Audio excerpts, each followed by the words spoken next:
नमस्कार दोस्तों। एनसीईआरटी कक्षा 6 की इतिहास में जो 4 नंबर पे जो अध्याय है उस अध्याय का नाम है क्या बताती हैं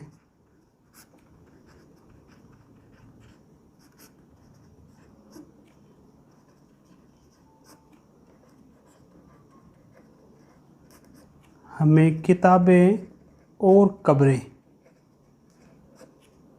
ये हमारा 4 नंबर अध्याय है।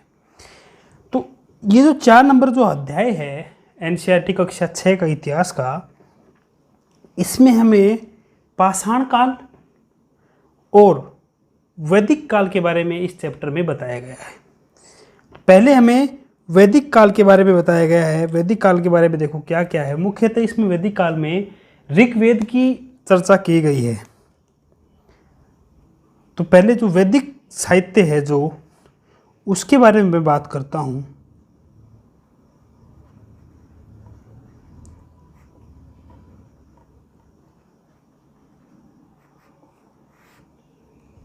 वैदिक साहित्य, वैदिक साहित्य में जो वैदिक शब्द है ये बना हुआ है विद धातु से। किस धातु से बना है? विद धातु से बना है। विद धातु यानी कि विद का जो अर्थ होता है वह होता है ज्ञान या फिर जानना। जिसको हम ज्ञान बोलते हैं ना, वो वास्तव में इसका उच्चारण सही जो होता है वह ज्ञान होता है, ज्ञान। तो ज्ञान और जानना विद का अर्थ होता है। जो वैदिक साहित्य जो है इसको 2 भागों में बांटा गया। कौन कौन सा? एक तो है मंत्र साहित्य,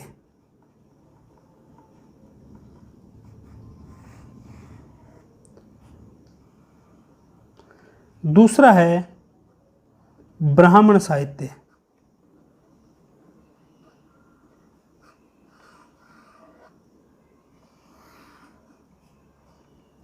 दो भागों में बांट दिया। पहला मंत्र साहित्य, दूसरा ब्राह्मण साहित्य। अब जो मंत्र साहित्य है उसको भी 4 भागों में बांट दिया गया अलग अलग। कौन कौन से? इसमें आते हैं हमारे चारों वेद, ऋग्वेद, यजुर्वेद,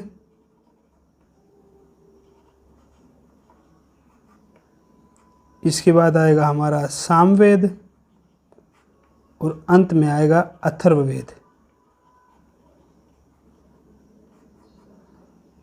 अथर्ववेद। देखो जो ऋग्वेद है, आपकी जानकारी के लिए मैं बता देता हूँ, यह पद्य भाग में संकलित है। यजुर्वेद है वो पद्य और गद्य दोनों में है। सामवेद है इसमें गायन है। और अथर्ववेद है जो अथर्व ऋषि द्वारा संकलित किया गया है। जो ब्राह्मण साहित्य है इसको भी 3 भागों में बांट दिया। पहला तो है ब्राह्मण, इसके ब्राह्मण के बाद आते हैं आरण्यक, और अंतिम जो तीसरा भाग है वो है उपनिषद का। इसका उपनिषद का। तो ये वैदिक साहित्य, ये वैदिक काल जो है वैसे बहुत लंबा चौड़ा है भाई। इसमें कम से कम 5 से 6 घंटे लगेंगे कंप्लीट वैदिक साहित्य करने में। तो जो इस चैप्टर में हमें केवल और केवल ऋग्वेद के बारे में बताया गया है, ऋग्वेद के बारे में चर्चा की गई है। तो हम अब जो भी बातें करेंगे ऋग्वेद के बारे में करेंगे। हाँ, कुछ जो एनसीईआरटी के बाहर है, कुछ डीप हम भी इस बारे में बातें कर लेंगे। किसके बारे में? ऋग्वेद के बारे में बात करते हैं। तो पतंजलि की एक किताब थी, किताब का नाम था महाभाष्य। आपने सुना होगा महाभाष्य।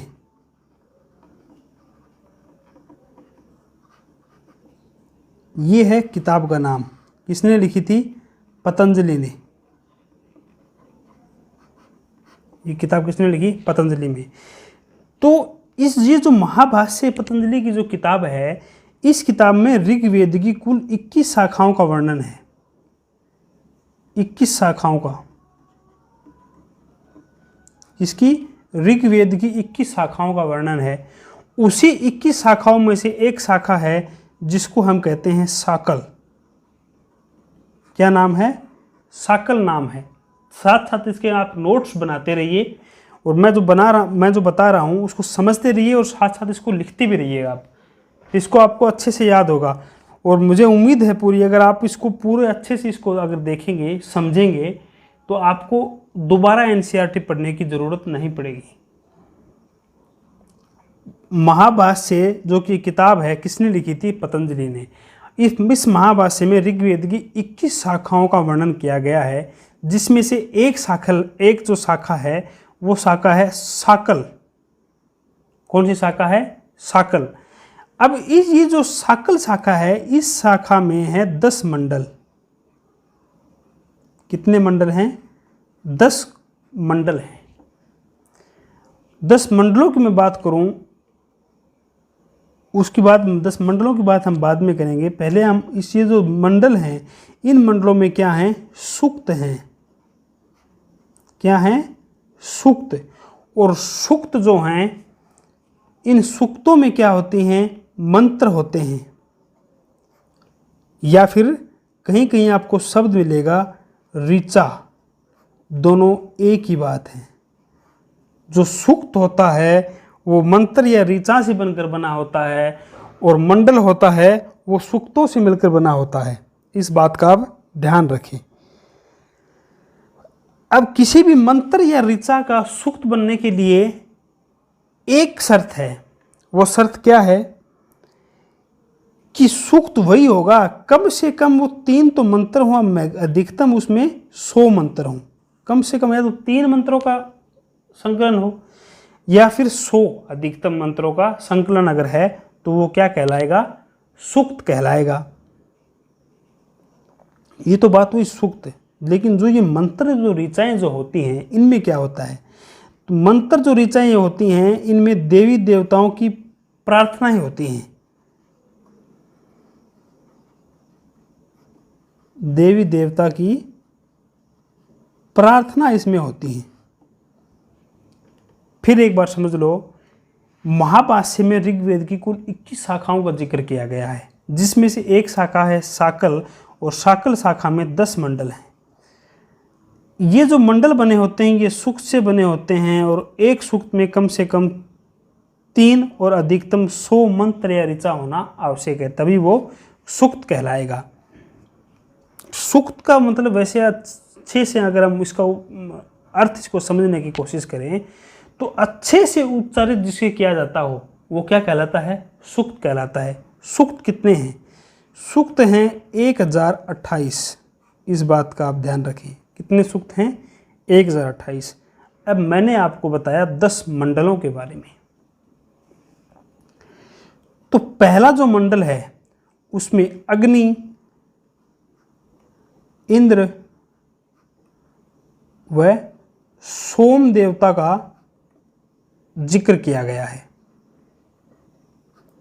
अग्नि के देवता, इंद्र युग के देवता, सोम जो है, सोम है यहाँ पर सोमरस के लिए प्रयुक्त हुआ है। देवता जिस रस का पान करते थे उसे क्या कह दिया गया? सोमरस। इसको भी एक देवता की उपाधि दी गई है। तो इनका जिक्र प्रथम मंडल में किया गया है। ऐसे ही दूसरा मंडल है, तीसरा मंडल में विश्वामित्र के बारे में चर्चा की गई है। चौथा है वाम, पांचवा है अत्रि, छठा है भारद्वाज, सातवां है वशिष्ठ, आठवां है कणव। ऐसे करते करते जो 10वां जो है उसमें भी संवाद हैं पुरुष सूक्त के बारे में, यानी वर्ण व्यवस्था के बारे में 10वें मंडल में बताया गया है। लेकिन मुख्य जो विशेष बात यह है कि दूसरे मंडल से लेकर और 7वें मंडल तक इन मंडलों को कहा जाता है ऋषि मंडल। क्या कहा जाता है? ऋषि मंडल इसे कहा जाता है। अब देखो, जो ये मंडल हैं, इन 10 मंडलों में कुल 3 ही मंडल ऐसे हैं जिनमें संवादों के बारे में बताया गया है। कितने हैं? संवाद की हम चर्चा करें तो 3 ही मंडल हैं ऐसे। एक तो पहला मंडल है जिसके बारे में मैं आपको बता चुका हूं, जिसमें अग्नि, इंद्र और सोम का जिक्र हमें मिलता है। लेकिन जो संवाद मिलता है वो लोपामुद्रा और अगस्त्य का हमें संवाद मिलता है।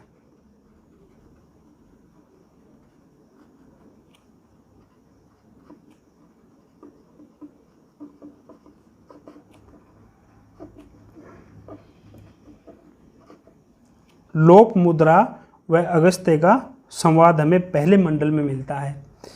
जो तीसरा मंडल है, और इस मंडल के बारे में एनसीईआरटी के इस चौथे अध्याय में भी बताया गया है, वो है विश्वामित्र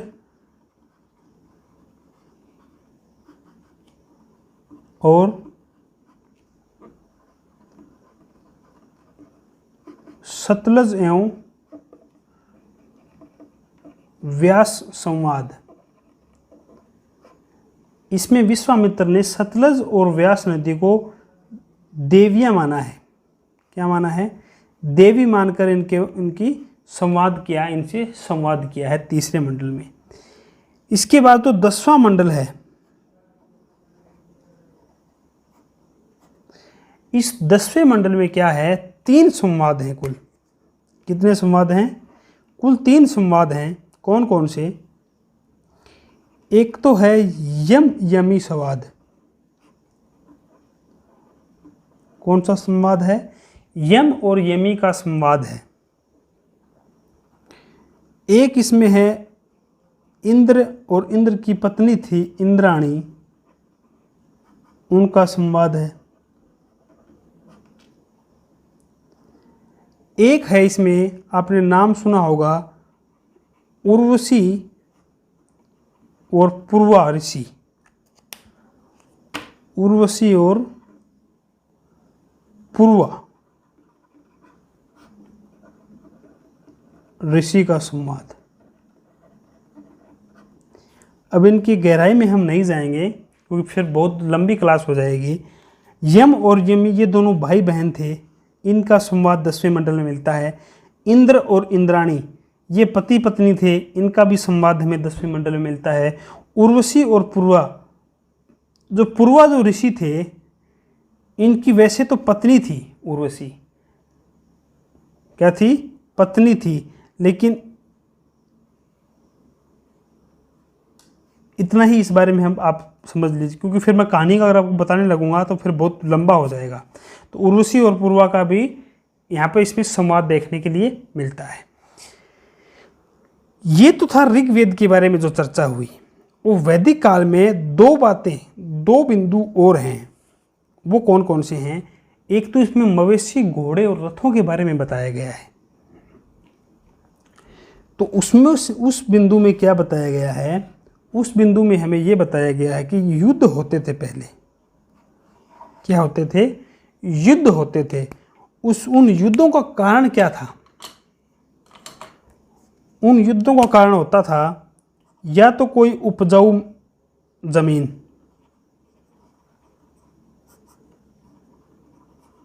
क्या है? या तो कोई उपजाऊ जमीन, या कोई जल स्रोत होता था, उसको लेकर युद्ध होता था, या कोई मवेशी होती थी,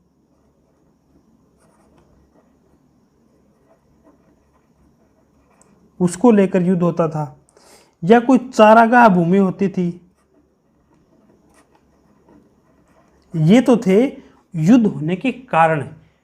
कोई भी उपजाऊ जमीन है उसको लेकर युद्ध हो गया, कोई जल का स्रोत है उसको लेकर युद्ध हो गया, कोई मवेशी थी, कोई चारागाह भूमि थी, उसको लेकर युद्ध हो गया। अब जब युद्ध होगा तो युद्ध में संभवतः किसी न किसी की क्या होगी? विजय भी होगी। और जब उस व्यक्ति की विजय होगी तो उसे युद्ध जीतने पर क्या मिलेगा? धन। तो वो धन का रूप में जमीन भी हो सकती है, कोई जल स्रोत जिसके लिए युद्ध हुआ, जिसे पाने के लिए उसे हम धन की परिभाषा दे देते हैं। तो ये जो धन है, ये धन कैसे बटेगा? कुछ भाग तो सरदार रख लेते थे। सरदार का मतलब युद्ध का नेतृत्व जो करता था, कुछ भाग उस धन का वो रख लेता था। कुछ पुरोहितों में बढ़ जाता था, कुछ बचा हुआ भाग आम जनता में बढ़ जाता था, फिर भी कुछ अगर भाग बच गया तो वो यज्ञ के लिए दान कर दिया जाता था। इसके लिए? यज्ञ के लिए। अब जो ये युद्ध होता था, इस युद्ध में सर्वाधिक जो प्रयोग होता था वो होता था घोड़ों का। इनका घोड़ों का। अब घोड़ों का घुड़सवारी के लिए भी प्रयोग होता था, रथों को खींचने के लिए भी प्रयोग होता था। तो युद्ध में सर्वाधिक जिसका प्रयोग होता था वो होते थे घोड़े। अब इस युद्ध में क्या होता था कि अधिकांश पुरुष वर्ग ही भाग लेता था।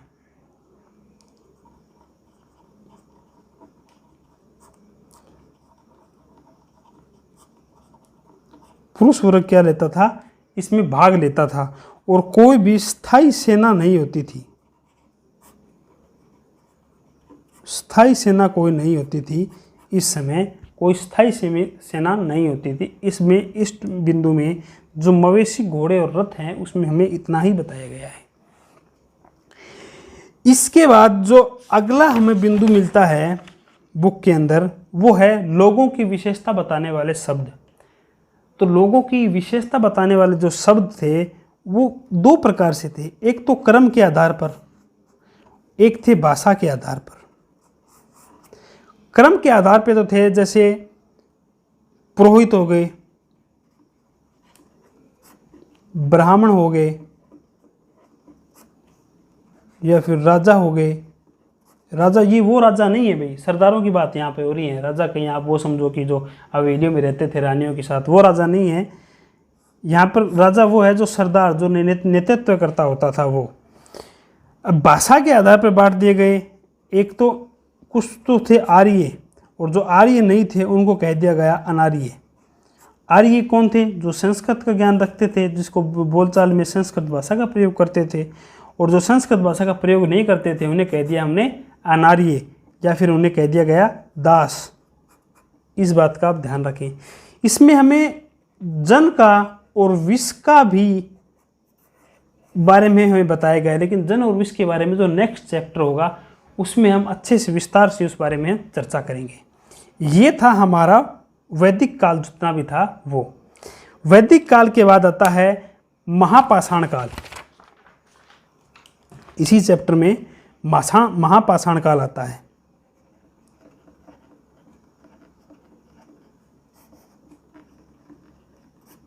देखो महापाषाण काल में क्या है। महापाषाण काल, महा मानी बड़े, पाषाण मानी पत्थर। बड़े पत्थरों की जो कब्रें हमें मिली हैं वो क्या मिली हैं? महापाषाण काल की हैं। इसी शब्द से कह दिया हमने बड़े पत्थरों की कब्र या कब्रें क्या है? महापाषाण काल की। अब बड़े पत्थरों का मतलब ये नहीं है कि ऐसे जो पत्थर अपने सामने आए उसको लगा दिया, नहीं। बहुत ही अच्छे तरीके से सुंदर और तराशे हुए पत्थर थे भैया। तराशे हुए पत्थर को इन कब्रों में काम में लिया जाता था। अच्छा, ये जो कब्र हमें मिली है महापाषाण काल की, इन कब्रों में क्या होता था? इन कब्रों में होते थे कंकाल। कब्र में क्या होगा? कंकाल ही होंगे। कुछ यहाँ पर इसमें बर्तन भी मिले हैं, कुछ औजार भी मिले हैं, मृद भांड भी मिले हैं। यहाँ पर पशुओं को भी साथ दफना दिया जाता था, तो पशुओं के साक्ष्य भी मिले हैं।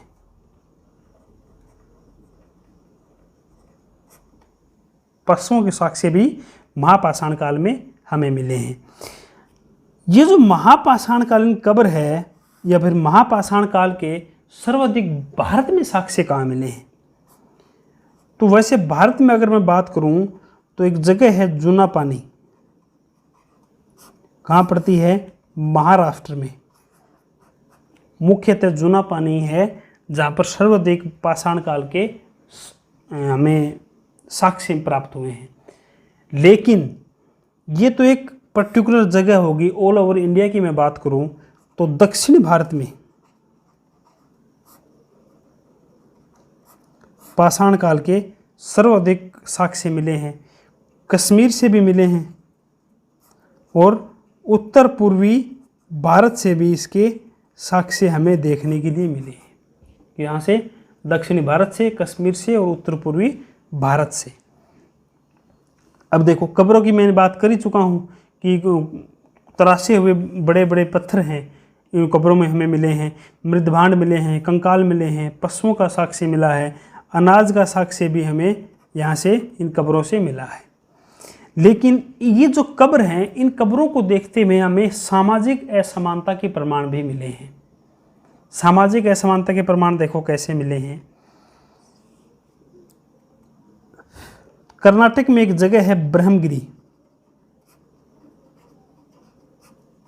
कहाँ है? कर्नाटक में। ये जो ब्रह्मगिरी में जो कब्र मिली हैं, इसकी खोज की थी व्हीलर ने। किसने खोज की थी? व्हीलर ने। व्हीलर ने यहाँ पर 2 कब्रों की खोज की। एक जो कब्र थी, उस कब्र में क्या थी? 33 प्रकार के सोने के मनके और शंख मिले हैं। और एक जो कब्र मिली है, उसमें मिले हैं मिट्टी के बर्तन। क्या मिले हैं? मिट्टी के बर्तन। अब इन 2 कब्रों को एक ही जगह पाए जाने का जो इतिहासकार थे, भूतत्वविद जो थे, उन्होंने इसका 2 अर्थ निकाले कि जो 33 सोने के मनके मिले हैं, वो किसी न किसी अमीर व्यक्ति की कब्र रही होगी, और जहाँ पर मिट्टी के बर्तन मिले हैं, वो किसी न किसी गरीब व्यक्ति की कब्र रही होगी। जिसके आधार पर कह दिया गया कि यहाँ पर सामाजिक असमानता के प्रमाण भी हमें मिले हैं। ऐसे ही देखो, एक जगह है और उस जगह की चर्चा इस चैप्टर में हमें मिलती है। जगह का नाम है इनाम गांव। कौन सा गांव? इनाम गांव। ये महाराष्ट्र में है। वैसे ये महाराष्ट्र में है, लेकिन एग्जैक्ट इसकी अगर लोकेशन की मैं बात करूं तो किस नदी के किनारे है? ये घोड़ नदी के किनारे है। घोड़ नदी, जो कि भीम नदी की या भीमा नदी की सहायक नदी है। क्या है? भीमा नदी की सहायक नदी है। कौन सी? घोड़ नदी। और वैसे अगर मैं भारत के मानचित्र के अनुसार इसकी बात करूं तो गोदावरी और कृष्णा नदी के बीच में है, पड़ता है इमाम गांव। गोदावरी और कृष्णा के बीच में कौन सा पड़ता है? इमाम गांव। ये जो इमाम गांव है, इसकी खोज किसने की थी? पहले तो आप ये बताओ। इस इमाम गांव की खोज की थी M.K. धावलिकर ने। M.K. धावलिकर ने इसकी खोज की थी।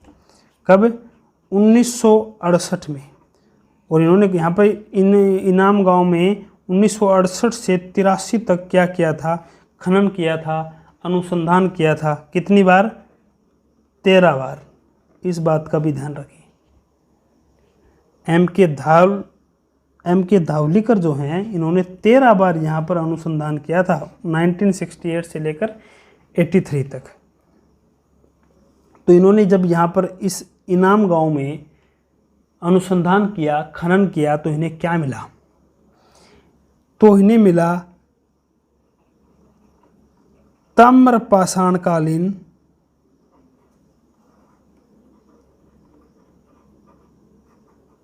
साक्ष्य। क्या मिले? ताम्रपाषाणकालीन साक्ष्य मिले। और क्या मिला? यहाँ पर जो लोग व्यापार करते थे, उस व्यापार के बारे में पता चला। यहाँ पर नहर के व बांध के साक्ष्य मिले। नहर के व बांध के साक्ष्य भी यहाँ से मिले हैं। यहाँ पर खाद्यान्न के साक्ष्य भी मिले हैं। खाद्यान्न के साक्ष्य का मतलब गेहूँ, जौ, चावल, तिल, मटर, बाजरा, इन सब के साक्ष्य भी हमें इनाम गांव से मिले हैं। अब देखो, इनाम गांव में जो कंकाल हमें मिले हैं, क्या मिले हैं? कंकाल जो हमें इनाम गांव से मिले हैं, उन कंकालों की विशेषता क्या थी? तो जैसे ये कोई रामफल है, उस रामफल का ये क्या है? कंकाल। ये कंकाल है। तो ये इसका सिर हो गया, ये इसके पैर हो गए। तो इसके जो सिर था वो उत्तर में और उसके पैर थे वो दक्षिण में हमें दफने मिले हैं। कब्र में जो कंकाल मिला है उसका सिर तो मिला है उत्तर में, उसके पैर मिले हैं हमें दक्षिण में। ये था। लेकिन ये जो इनाम गांव है यहाँ पर जो कब्रें हैं वो जिस व्यक्ति का कंकाल है उसके घर में ही दफना दी गई, तो यानी कि घर में ही दफनाया गया।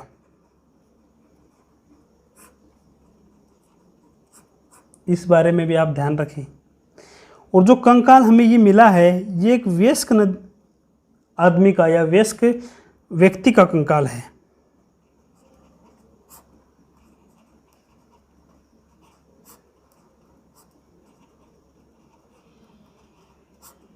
एक वयस्क व्यक्ति का ये कंकाल है।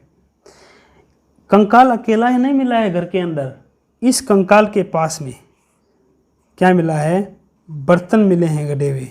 बर्तन भी साथ में गाड़ दिए जाते थे, यानी कि ये सोचते थे कि मृत्यु के बाद भी खाना किस में खाएगा, तो बर्तन गाड़ दिए। अब खाने के साथ साथ में यहाँ पर अनाज भी इसके साथ दफन किए कर दिया गया, यानी कि बर्तन और अनाज के साक्ष्य भी कंकाल के पास से, इस कब्र के पास से हमें मिले हैं। एक तो ये है। एक क्या है कि इसी जो ये इनाम गांव है यहाँ पर एक कंकाल और मिला है। उस कंकाल में क्या है कि जो रामफल है उस रामफल के पैर जो है वो मुड़े हुए हैं कुछ इस प्रकार से, और वो एक संदूक में बंद है। इसमें बंद है, संदूक में बंद कंकाल मिला है। तो ये जो कंकाल है इसमें हमें संदूक में बंद मिला है। कंकाल संदूक में बंद मिला है और इसके पैर जो हैं वो हमें मुड़े हुए मिले हैं। पैर मुड़े हुए मिले हैं। वो उत्तर दक्षिण वाली कहानी वो तो है ही, बस पैर मुड़े हुए हैं, बाकी पैर हैं दक्षिण में, सर उसका उत्तर में है। और ये जो कंकाल है, ये संदूक है, ये संदूक हमें एक गड़ा हुआ मिला है। एक जो इनाम गांव का सबसे बड़ा 5 कमरों का मकान था।